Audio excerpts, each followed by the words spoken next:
নিয়ে যাও। নবীজি নিজে চলে গেলেন খেজুর বাগানে, একদিক দিয়ে ঢুকলেন, আরেক দিক দিয়ে বের হলেন, গোটা খেজুর বাগান খেজুর দিয়ে ভরপুর হয়ে গেছে।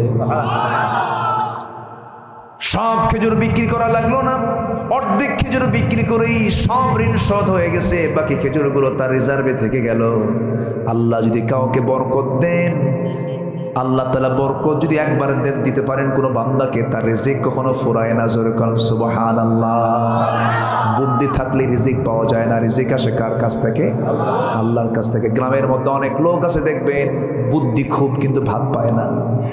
আছে না এরকম? আছে না নাই? আমার নবীজি চলে গেলেন জাবিরের বাড়িতে। আমার নবীজি চলে গেছেন জাবিরের বাড়িতে। এদিকে জাবির রাদিয়াল্লাহু আনহু ঘরের মধ্যে ঢুকে বউকে বললেন, বউ আমার ব্যস্ত লাগছে কি, 6 কেজি ছাগল, 600 সাহাবী আসতেছে, কি করা যায়?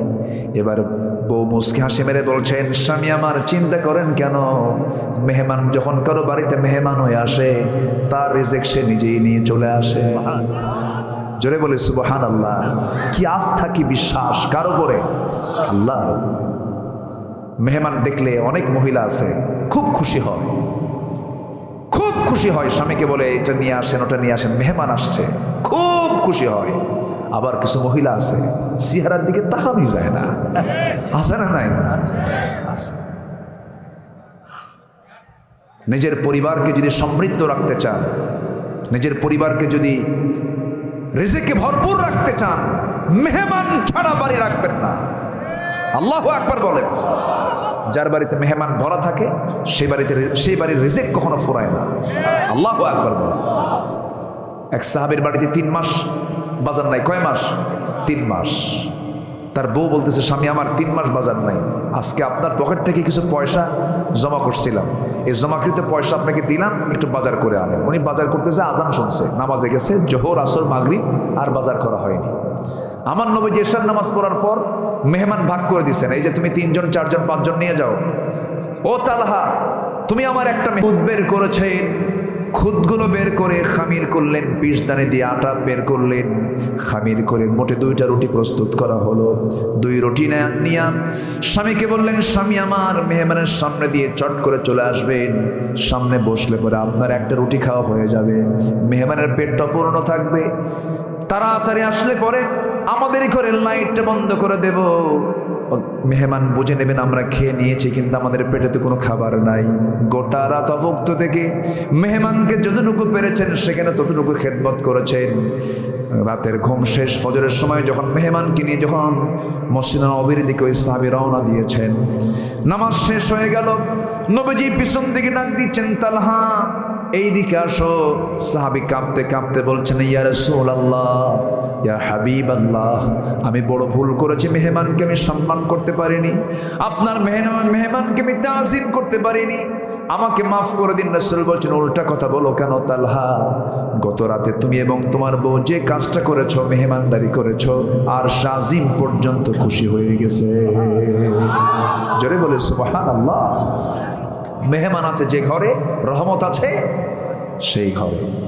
আমার নবীজি বললেন, জাবের আসছি বাড়িতে, তুমি কোথায়? কুজুর ভিতরে আসো, তোমার বউকে আমার সালাম জানিয়ে বলো, তোমার বউ যে হাড়িতে রান্না করেছে সেই হাড়ির ঢাকনা যেন না খুলে, রুটি বানিয়ে যে পাত্রে রেখে দিয়েছে সেই পাত্রের উপরে ঢাকনা যেন না টান দেয়। আমি আজকে রুটি আর গোশত বন্টনের দায়িত্ব আমি কাউকে দেব না, আমি নিজে হব আজকে সব খাবার বন্টন করে, আমি হব মেসিয়ার। আমি কি হব? মেসিয়ার হব, বিশ্ব নবী। আমার নবীজি বলেন, আমি বন্টন করব। কোমরে গামছা বাঁধলেন, খেদমত শুরু হলো। 600 সাহাবী, এই সেই কথা নাকি? আমার নবীজি নিজের হাতে না খাওয়া রাসূল 4 দিন 4 রাত খেতে পারেন নাই। ইন্না মাআল উসরি ইসরা। আমার নবীজি নিজের হাতে সুন্দর করে সবার হাতে হাতে রুটিও দিলেন, গোশতগুলো বন্টন করে দিলেন। যোদ্ধাগুলো, মুজাহিদ সাহাবীরা সব তৃপ্তি ভরে রুটিও খেলেন, গোশত খেলেন, কিন্তু জাবিরের বাড়ির 1 চুল পরিমাণ রুটিও কমে নাই, গোশত কমে নাই। ইন্নাল্লাহা ইয়ারযুকু মান ইয়াশাউ বিগাইরি হিসাব। আল্লাহ তাআলা যাকে চান তাকে সীমাহীন রিজিক দিয়ে দিয়ে দেন। জোরে বলে সুবহানাল্লাহ। আল্লাহ তাআলা যাকে দিবেন তাকে দিতেই থাকবেন। এই জন্য রিজিক চাইতে হবে কার কাছে? আসতে বলবেন না, কার কাছে? এই জাবির এই রিজিকটা পেয়েছেন শুধুমাত্র কারণ হলো রসুলকে মোহাব্বত কম করার কারণে, বেশি করার কারণে, ইমান থাকার কারণে, নবীর প্রতি মোহাব্বত থাকার কারণে। আসুন সব কিছুর মূল সেন্টার বানাবো আমরা আল্লাহ এবং রসুলকে। আল্লাহ কবুল করুন। জোরে বলি আমিন, আরো জোরে আমিন। সবাই ফজর পড়বেন তো ইনশাআল্লাহ? ফজর পড়তে রাজি আছেন তো ইনশাআল্লাহ? মাদ্রাসার পক্ষ থেকে সবাইকে আমি একটা প্রস্তাব দিচ্ছি, প্রত্যেক পিতামাতাকে দায়িত্ব নিতে হবে যে প্রত্যেক সন্তানকে কোরআনের শিক্ষা বাধ্যতামূলক করতে হবে। সবাই সন্তানদেরকে মাদ্রাসায় দিবেন। জোরে বলি ইনশাআল্লাহ। এই উদাত্ত আহ্বান জানিয়ে অনেক রাত হয়েছে, আমি প্রচণ্ড ব্যস্তপূর্ণ মানুষ উনি, আমি ওনার ব্যস্ত সময়টাকে আমি জোর করে বসায় রেখেছি। তো যাই হোক, যতটুকু হয়েছে আমরা বলে ফেলি আলহামদুলিল্লাহ। সবাই বসে পড়ি আমরা, সবাই বসেন।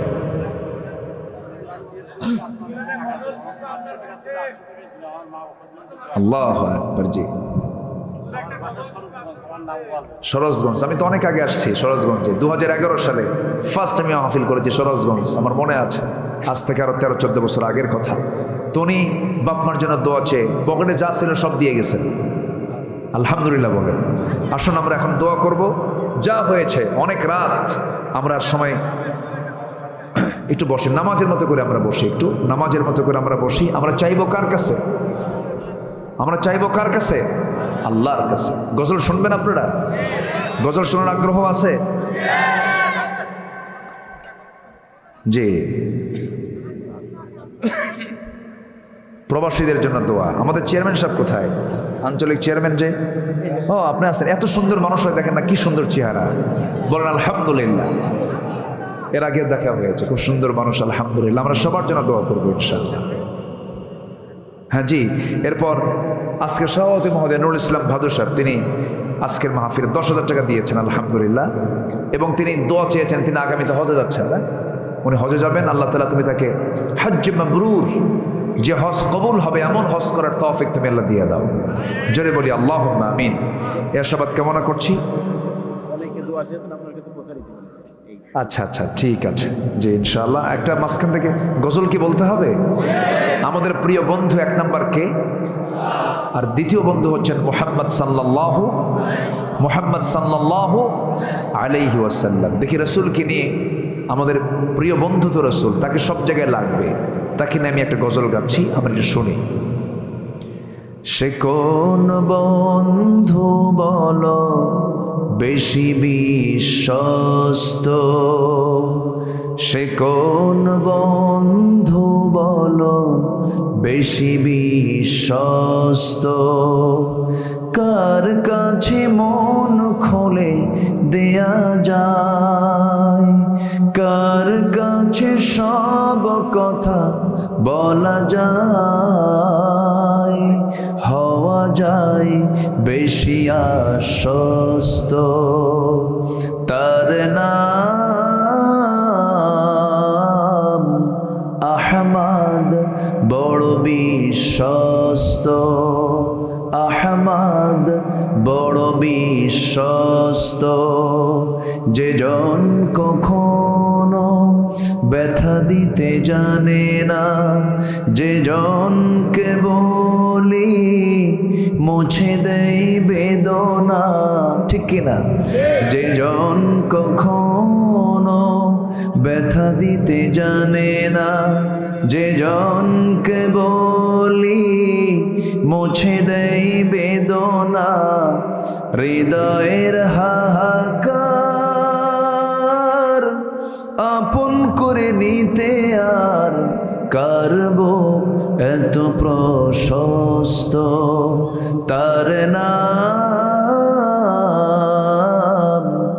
আহমদ বড় বিশ্বস্ত, মহানবী বলে তারে কেউ বা ডাকে, আমি ডাকি প্রিয়তম, সে আমার ধ্যান, ভালোবাসা প্রেম মধুময় মনোহর স্বপ্ন সম, যে জন করুণার অনুপম উপমা, যার মতো মরমি কোথাও আর মিলে না। ঠিক কিনা? যে জন করুণার অনুপম উপমা, যার মতো দরদি কোথাও আর মিলে না। জীবনের আঙিনায় আবাদ করে দিতে আর কার বুক এত প্রশস্ত, তার নাম আহমদ বড় বিশ্বস্ত। আহমদ বড় বিশ্বস্ত। সে কোন বন্ধু বলো বেশি বিশ্বস্ত? সে কোন বন্ধু বলো বেশি বিশ্বস্ত? তার নাম আহমদ বড় বিশ্বস্ত। আহমদ বড় বিশ্বস্ত।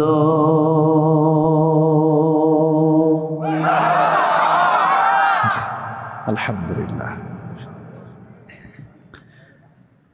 জি, রাসূলকে আমাদের হৃদয়ে লালন করার দরকার আছে না?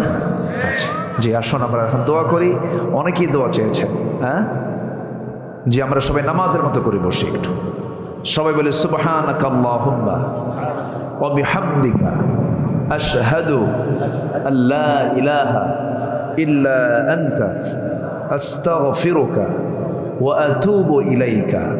চিৎকার মেরে বলি, ইয়া আল্লাহ, আমার জীবনের সগীরা কবীরা, ছোট বড় সব গুনাহ তুমি আল্লাহ মাফ করে দাও। জোরে বলুন, ইয়া রাব্বাল আলামিন। জি, আমি দোয়া চাই, সবাই আমার জন্য দোয়া করবেন না? জি, আমিও দোয়া করি সবার জন্য। মাননীয় মেয়র মহোদয়, আজকের মাহফিলের সভাপতি মহোদয়,